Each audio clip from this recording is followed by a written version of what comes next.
Hi guys, my name is Callie Buckley, and today I'll be talking to you about Bad Bloods by John Carraway.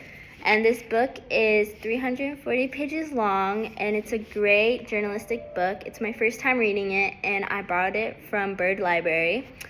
And today I'll be talking to you about what I learned from this book and why I would recommend it to others.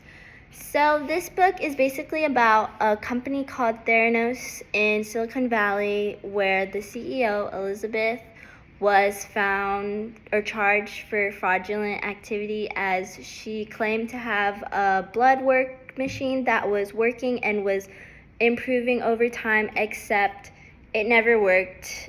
It failed since the beginning, and she basically roped in too many people to the point where people were losing money and investors were unhappy with it. And so some of the lessons I learned from this was persistence, being aware of the biases through sources, and also having proof to back up what you say. In the beginning, there was a heavy emphasis on the sourcing, as most of this book is about the source's perspective of their time at the company, and each chapter is a different source's point of view. So I learned that it was very important to know who you are interviewing and who you want to be part of your story, because it's very important to make sure that they actually know what they're talking about. Because in this book, Elizabeth, she is a college dropout from Stanford. She was a biotech engineering major, and she created a blood work machine, which she claimed was going to be revolutionary to the medical field, even though she had no experience in the medical field.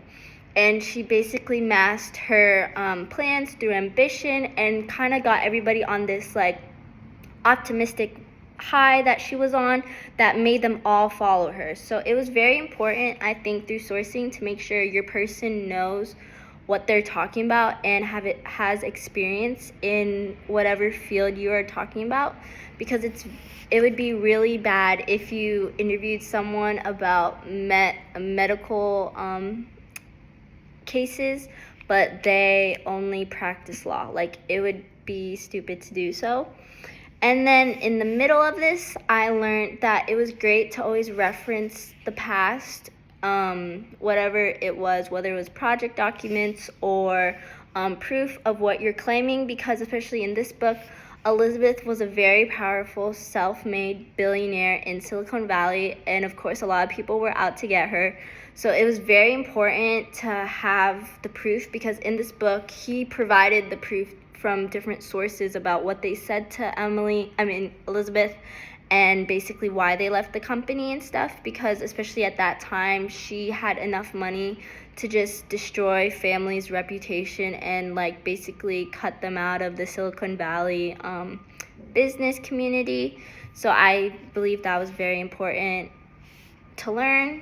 And lastly, persistence is key, because John Carraway stayed with the story from its very first worker and when they conceptualized the concept of this business, all the way up to the end where he helped the whistleblower Tyler Schwartz stay with the story, because he was on the verge of actually leaving John in the dust about all this, because he was in legal jeopardy, because Elizabeth was trying to do whatever she could to silence him. So I think that was important. And to relate it to my beat, I'm also sort of doing the same, where I'm doing politics on healthcare. So especially in healthcare and medical things, it's very hard to get people to open up about it, sources about it, because of doctor-patient confidentiality and just also their comfortness to do it. So I feel like all of these really would help me build my stories better and also go about finding my sources better as well. And a quote I really loved from this book was, "The line between innovation and fraud is thin, and in Silicon Valley, it's a line that gets crossed all the time."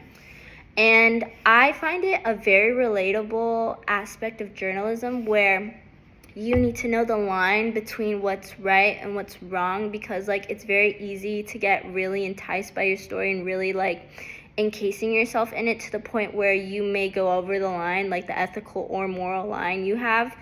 And so it's really great to always be able to push back and like know what's right and wrong when you pursue a story or source. And then I also think this quote would stand out to other people because it's a very like real life perspective quote, because even outside in the outside life, like outside your college bubble, outside your home, everybody works from themselves and will do whatever they can to achieve what they want for themselves. So I think that's important to realize and know. And overall, I would give this an 8.5 oranges because it was really good and insightful, but it did get repetitive through the sources stories, but it did have an overall arching storyline, so I really loved it that way. And that's it. Thank you for listening.